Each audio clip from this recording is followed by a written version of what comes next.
Welcome to EPG Pathshala. Welcome specifically to a paper called Morphology and Syntax. The teacher for this paper is Probal Dasgupta. I work at the Indian Statistical Institute in Kolkata, or if you prefer the old name, Calcutta.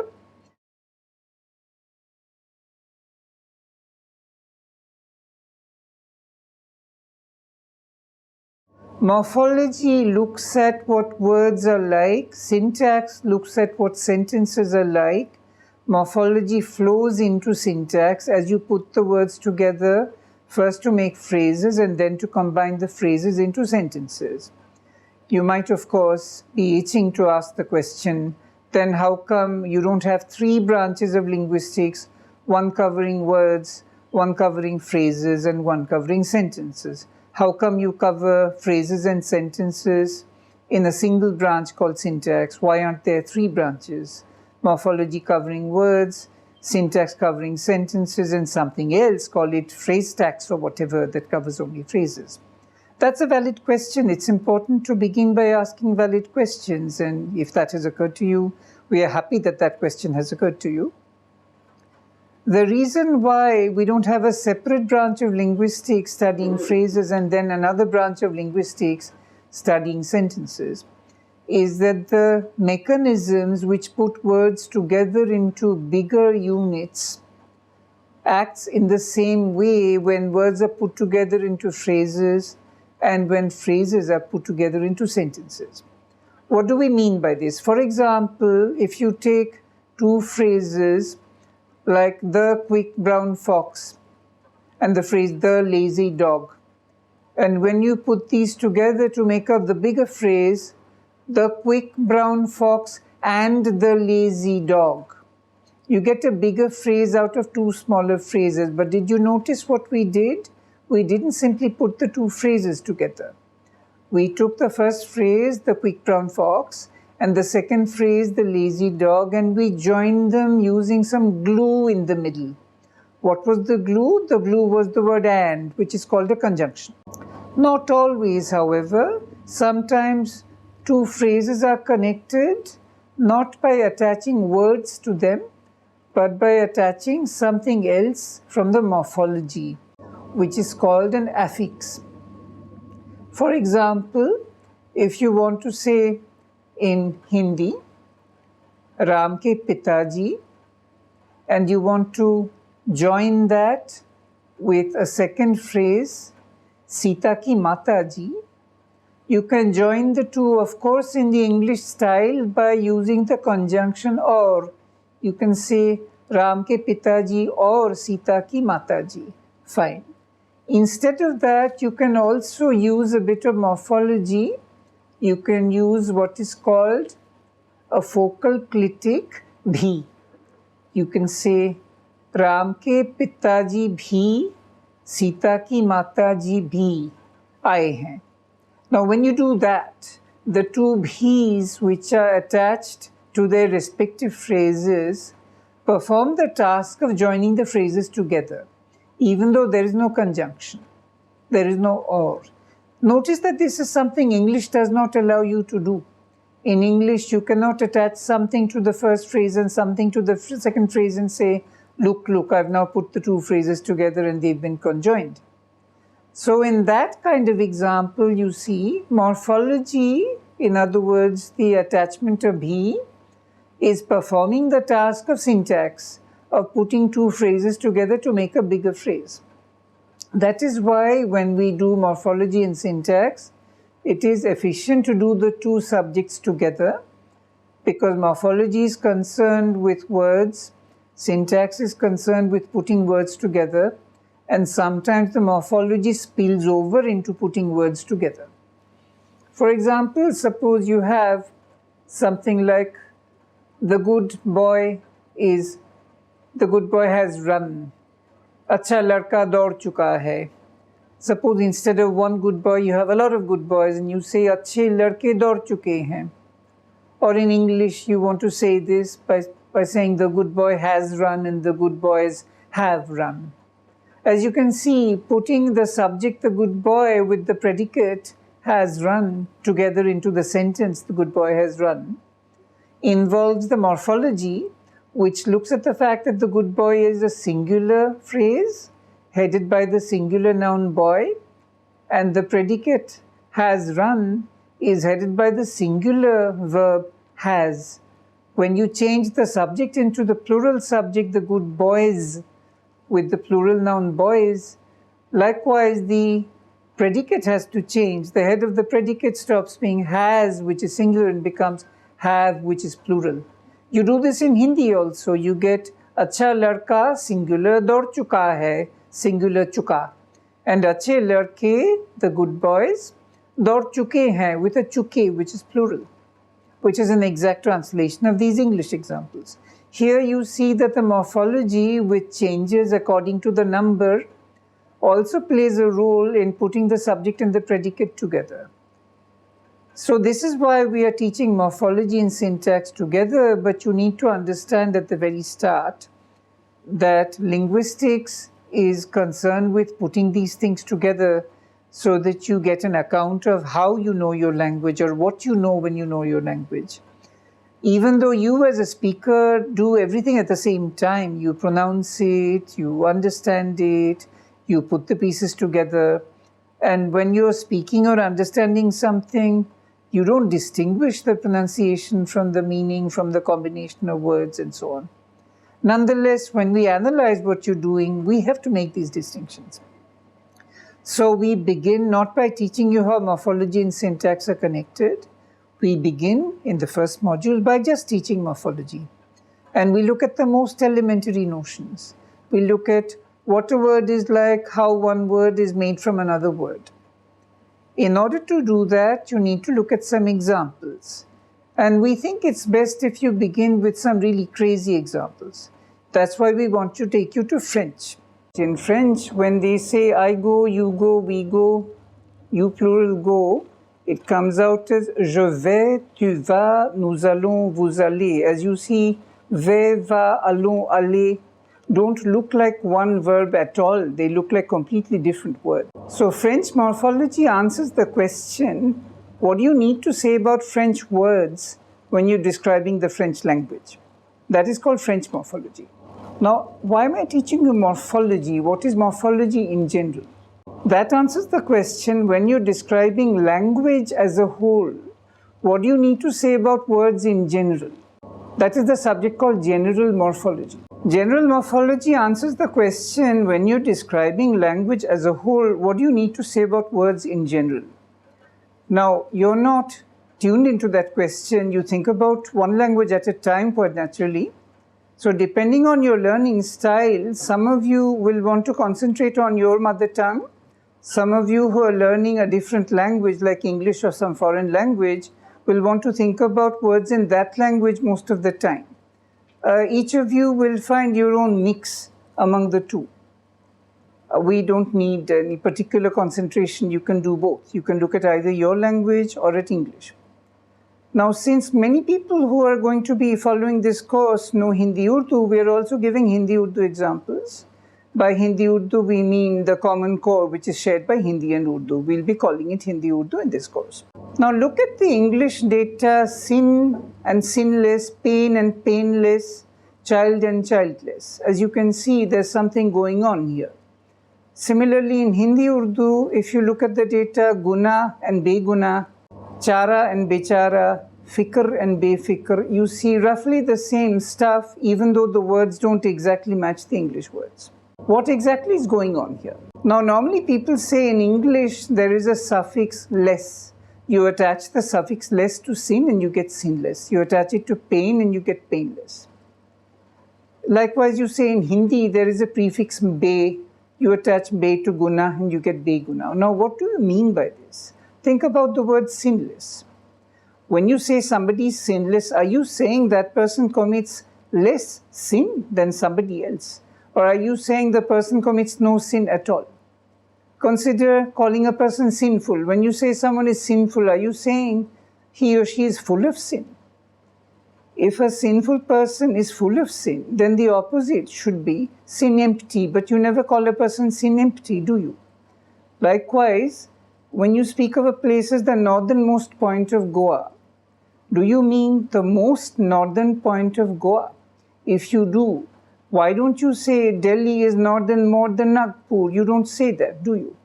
So you can see that the belief that less is part of sinless doesn't really work. When you talk about a painless death, you think of a death without pain. This is a different problem. This is not about the word less, this is about the other part of the word. When you speak of someone as a reckless driver, you're not saying that person doesn't have any wreck. Why? Because there is no such word as wreck. Likewise, when you say a ruthless examiner, you're not saying the examiner doesn't have any ruth, because there is no such thing as ruth.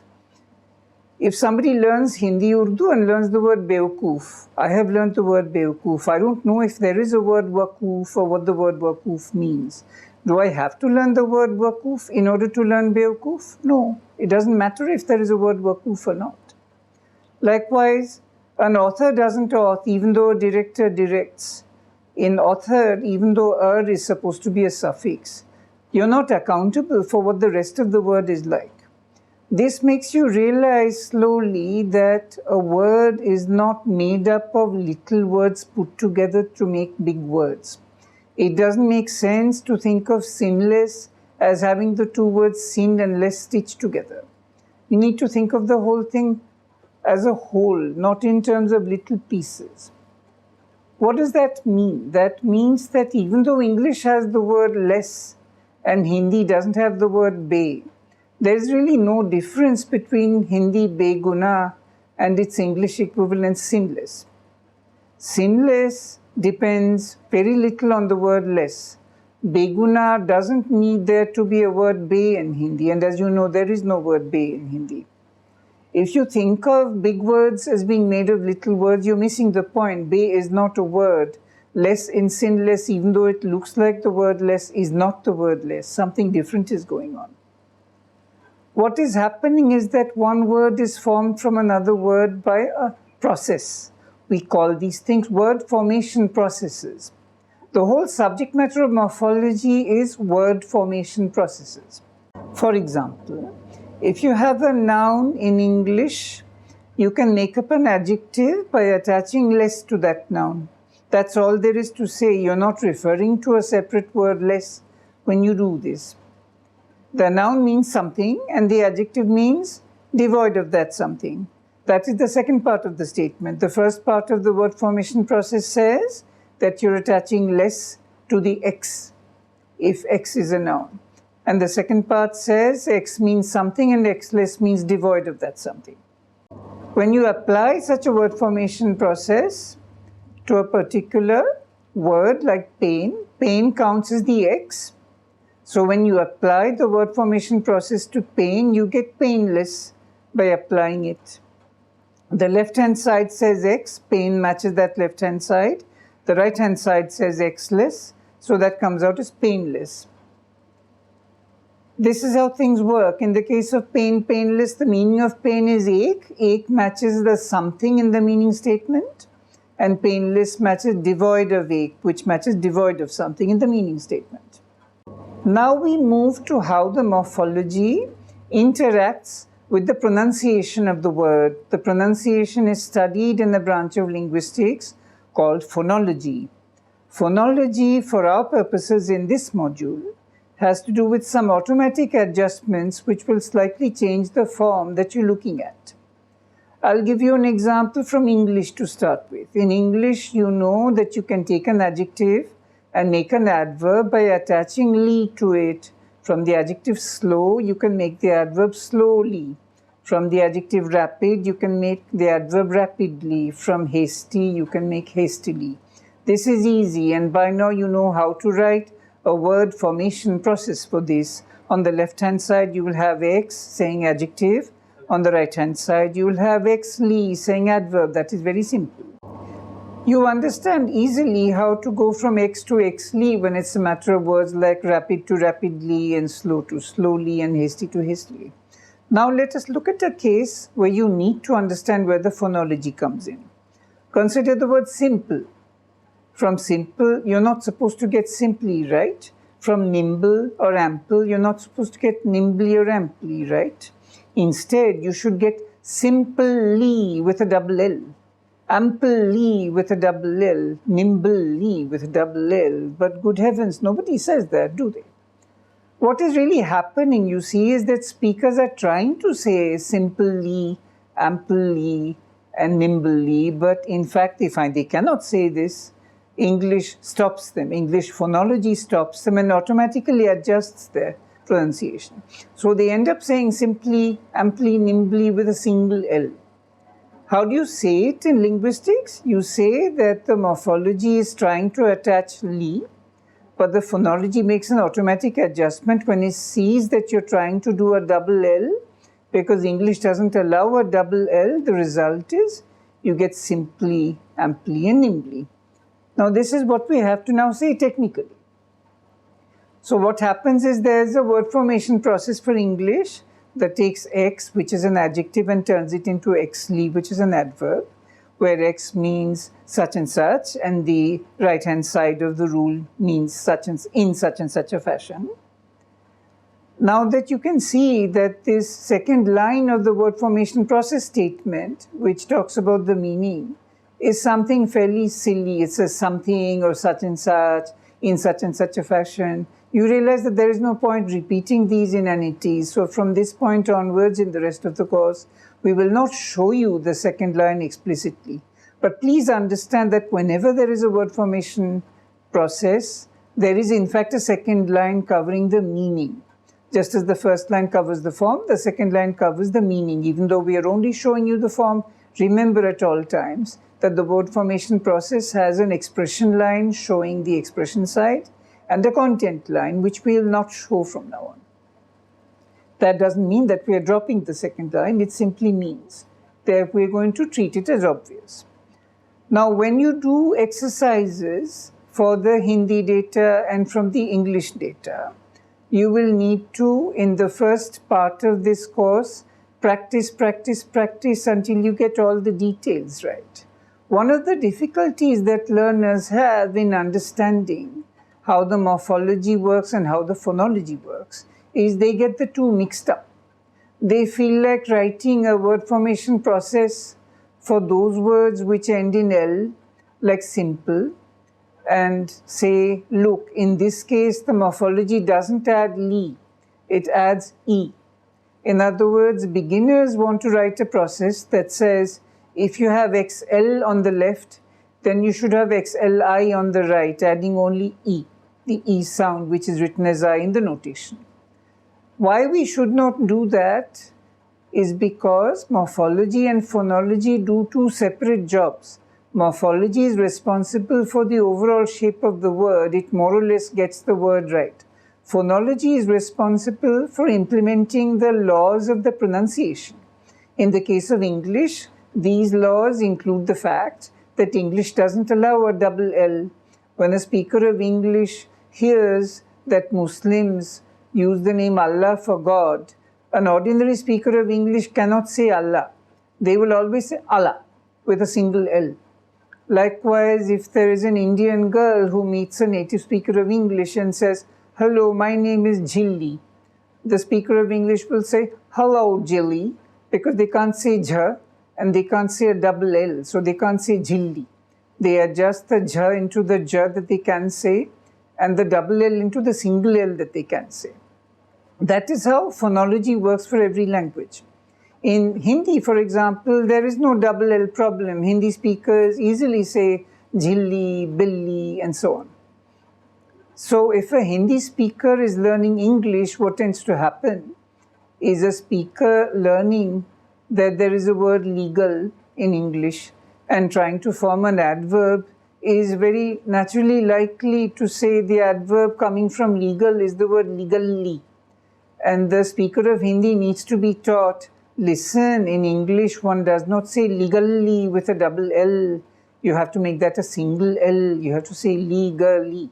So the speaker of Hindi has to make a special effort and consciously learn that instead of saying legally, in fact, English requires you to say legally. Why is this happening? This is not a morphological fact about English.